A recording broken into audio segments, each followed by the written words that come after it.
What's going on, everyone? Welcome to a spoiler discussion review and explains for DC's Black Adam, directed by Jean-Michel Serra. This will be full of spoilers. I did a non-spoiler review that is separate from this video, so definitely check that out if you don't want to know too much about the film. Like I said, I did go into some details, but they're from the trailer. So with that said, this film is now releasing in theaters. I always do my spoiler discussion after the first movie showing happens, and as you can see from my non-spoiler review, I was not really happy with this film. I didn't enjoy it as much as a lot of people did. This movie is a crowd pleaser. It is a very what I call high octane action movie, which we all expected it to be. It is Dwayne Johnson. He's known for his action films. But to be fairly honest, I just didn't find value in this movie. I didn't find it was that great. I found it very rote. I found it very stilted in its dialogue. I felt the choppiness of the film really hurt it when it came to editing and the direct, like the way the animation portrayed itself. And I just didn't feel Jean-Michel Serra just really delivered on this film as a director. I think Dwayne Johnson is very charismatic, so he definitely plays the part pretty well. But even he has some major issues in this movie, which is the fault of, unfortunately, Dwayne Johnson's acting abilities. With that said, I just wasn't a huge fan of it, but that's kind of like a quick take on my feelings of the film. But where the problems really lie with this film is the movie's characters themselves, Dr. Fate and Hawkman and, Cyclone, and of course Atom Smasher, and then this character of Black Adam, and then like you said, you have like Marwan Kenzari, who plays Karim, who is a individual that wants the crown of Kandak, which is, I guess, a story point in the Black Adam universe at some point. It's basically allows him to be like kind of like the fire version of Darkseid, I guess you could say. Like he becomes like the crown prince of darkness or something. It's a really strange kind of way the story plays out, and it's very by the books. It's very traditional. His character development is not really that great. First, he kind of hangs out with Sarah Shahai and her brother, who is the electrician and stuff like that. And then they're going to find like this tomb and all that nonsense. And it's fine. It's really pedestrian, very vanilla. It doesn't really have any push forward. This movie takes about 20 minutes to get going. It's like a 2-hour movie. It gives us, actually, it may be half hour, because it gives us, like, no joke, 20 minutes of backstory exposition. And if you know anything about movies with exposition, you really don't need it, to be fairly honest, especially in this world. You can put exposition throughout the movie and it'd be fine, but I don't need the main kid, the main young boy who's very infatuated with Black Adam, or as he's known as Tet Adam, to just give me the whole history of why Black Adam was in prison, because he was in prison. He was an individual that caused a lot of issues back in the day, and they tried to stop him, and like I said, they wanted the crown of Kandak and stuff like that. But we get this whole back history, and it's what they do in comic books sometimes, and it's boring and rote and nonsense. And we're introduced to a king that looks like the king from 300, the Rodrigo Santoro character, and this is like the start of my problems with this movie. Like I said, it's beautiful to look at, but Jean-Michel Serra is really aping off Zack Snyder here with like the slow motion action sequences and the really dour grays and really saturated oranges and stuff like that. And it shows here, it really feels like they're on a green screen and nothing's real in this movie. It doesn't get to like near the halfway point where anything feels real in this movie at all. And when we get past the back history, like I said, Sarah Shahai and stuff like that, or they're looking for this crown of Kandak, and there's a lot of like backstabbing that goes on. And then of course she reads, as we know, this is a film that is in the Shazam universe, as we learn, because Djimon Hounsou pops up, who was the champion, Shazam champion, that of course gave Billy Batson his powers, the Zachary Levi character, and he pops up, and they had been imprisoned Black Adam for 5,000 years, but because of the backstabbing and betrayal of course, the Marwan Kenzari character and all the people of the militia that is trying to take over Kandak, she unleashes Black Adam, who of course is a Shazam character. He's a superhuman god in a lot of respects, and it basically turns into one big battle action sequence for like 15 minutes of this movie at the beginning, and a lot of it's cool. I mean, a lot of it's just Rock staring at the screen, just destroying fools left and right, and it's pretty cool. But the CGI is very noticeable. It really feels very, not real. in a lot of respects. I know this is a superhero movie; things don't feel real, but there are scenes in this movie where it feels very plasticky in its action sequences when it comes to the CGI, the visual effects work, and that's problematic with me, to be fairly honest. I need, like you would think we're at a state where CGI is good, but as we've learned, ILM and all these companies like Weta are so under the gun to make films so quickly that CGI just kind of gets left behind, and that unfortunately happens here. I mean, it's the unfortunate nature of what it is. But because Black Adam's caused so much destruction, and of course Viola Davis is back as Amanda Waller, which is cool. I like that. We also get Task Force X, the site, the black site, and stuff like that, which is a cool reference. And it turns into a really weird kind of choppy film at that point. There comes a point where Amanda Waller talks to Carter Hall, who is, of course, Hawkman, who's played by Aldous Hodge. And they're like, form a team. It's one of those things. Form a team like Mission Impossible or something like that. And so that's when we get the introduction to Noah Centineo, who, of course, plays Atom Smasher, Quintessa Swindell, who plays, of course, Cyclone, and of course Pierce Brosnan, who plays Dr. Fate. And they're all characters that could have cool stories, but once again, like I said in my non-spoiler review, they're introduced like the Suicide Squad movie, not the James Gunn movie, but the other one, the David Ayer film, where like you get like a quick blurb of what they do and who they are and blah blah blah. Pierce Brosnan's character apparently has history with Aldous Hodge's character, the Hawkman and Dr. Fate characters. Those characters could be cool if you actually develop them, you actually give them style and substance, but they're just there to be background characters. They're not really interesting at all, and you see that through like the way they talk to one another. There is some really cringy dialogue between all these characters. I don't think their costumes are all that interesting to look at. Even Dr. Fate, I feel, is a very weird looking costume, to be fairly honest, and the way like they use the modifier of voice work to portray Pierce Brosnan's voice in the costume and stuff like that. It's weird, but they have to fly to Kahndaq, and it just happens so quickly because I guess because this movie's only 2 hours, and of course you're gonna have 25 minutes, end credit sequence and stuff like that. I just feel like they're like going like this, and they're not given time to breathe at all. They're brought in because they're the ones that can stop Black Adam. Like, I'm pretty sure you can't stop Black Adam. I'm pretty sure he's an ultimate god. He's the Superman of this current movie. And outside of the Rock of Eternity, or I think they call it Eternity or something like that in this movie, it's his kryptonite. There's not a real way to stop him, and you see that through this entire sequence of when the Justice Society of America, which is a famous DC Comics group of individuals, they don't have any luck against Black Adam, and they have to almost make a truce with them. But before I get into that whole situation, the whole problem that I have is, for instance, Noah Centineo and Quintessa Swindell start developing some kind of a weird romantic relationship that kind of comes out of the blue.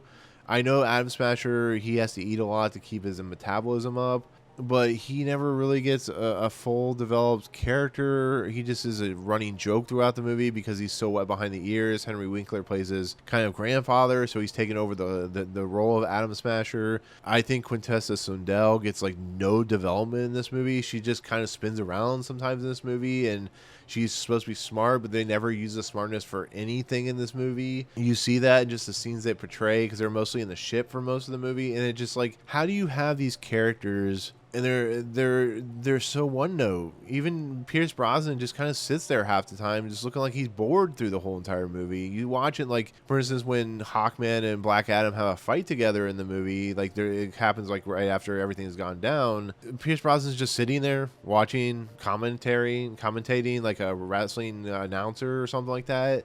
And I'm just like, why? Why are you doing this to me? Like, why are you doing this to us? Like, I understand, like, the action sequences, people were really on board, really having a lot of fun with it, but I really want to know something about these characters. This is the same problem with, like, almost every comic book movie, it seems like these days. There's just no character development in anything, and it really, really shows, Adam Smasher becomes big, and then he, like, falls into stuff, and I don't know how to feel about the state of just movies in general when it comes to comic book movies.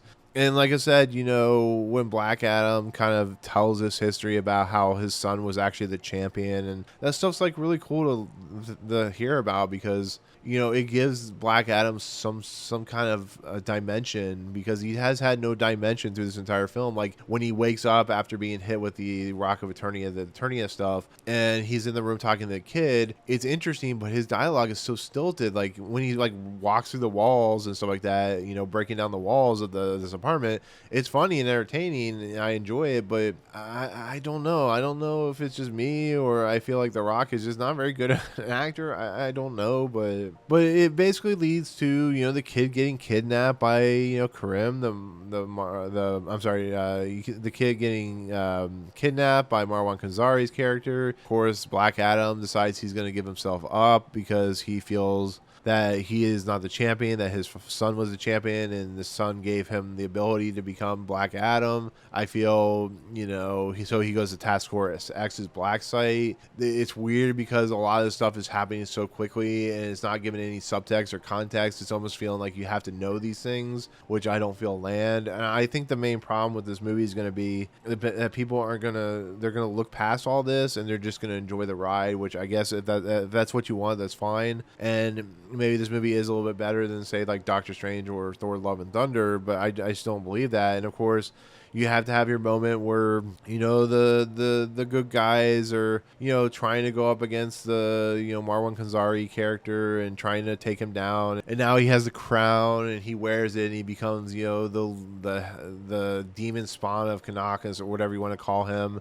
And of course, Dr. Fate decides he's going to sacrifice himself because he can see the future and he can do all this stuff, and he knows that if he kills himself, maybe they have a chance, and nobody has a chance, and blah blah blah. And like there's a really cool idea with the hat, like the helmet that Dr. Fate wears, that if anybody touches it can kill them and stuff like that. And that Hawkman at some point is going to have the helmet, he's going to be able to use it, but not until Black Adam comes back into the mix. And they of course are losing to this demon spawn that Marwan Kenzari is playing now. And of course, Dr. Fate's like, Black Adam, you are the one that can champion and be the hero that everyone needs. It falls into that nonsensical BS again. And then, of course, there's a big beam in the sky. And then, of course, Shazam breaks out of Task Force X and goes on to, beat up a bunch of people. And then, of course, he takes on the demon spawn of Kanak or whatever. And Hawkman is able to wield the helmet, and they're able to defeat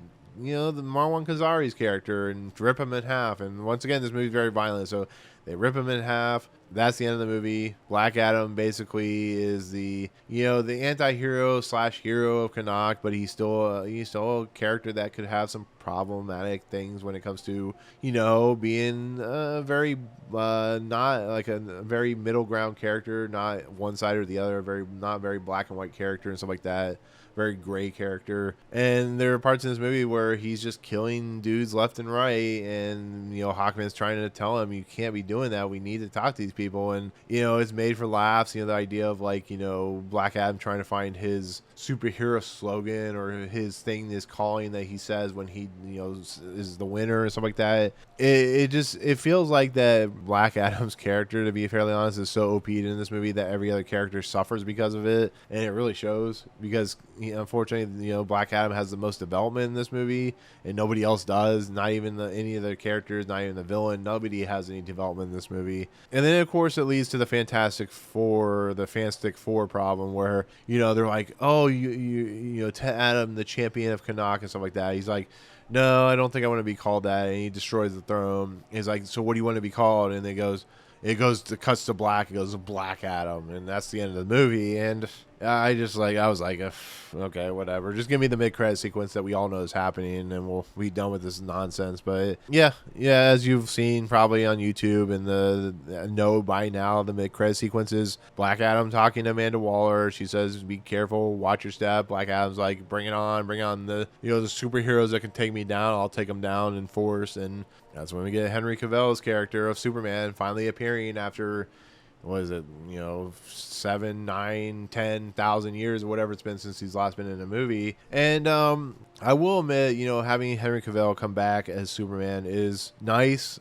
because he does play a good Superman. He's a character that I think was just put in a couple of really bad movies, and I think if you give Henry Cavill some good movies, some with a good director and writer, I think you can really produce a really good Superman movie, and it's cool to see him come back. It is definitely going to get and has gotten the biggest pop in the theater. I just feel after the kind of rote movie that I got, it just was the only highlight outside of some of the action sequences. Like I said, there's a lot of Zack Snyder action sequences in this movie when it comes to like the slow motion 300 slash, you know, when you get real close to the action, or when you get you see like how Black Adam works and how he can take bullets or take grenades or take, you know, lightning. You can kind of see how he's shifting. It's kind of like in the X-Men Days of Future Past with Quicksilver. You're able to see this really slow motion of how he sets up everything and then get the payoff at the end, which is a really cool concept. And it is very Zack Snyder, so you can see that Jean-Michel Collet-Serra was very inspired by that in a lot of respects, so I get it. But it does get a little overzealous with that effect, and it becomes a little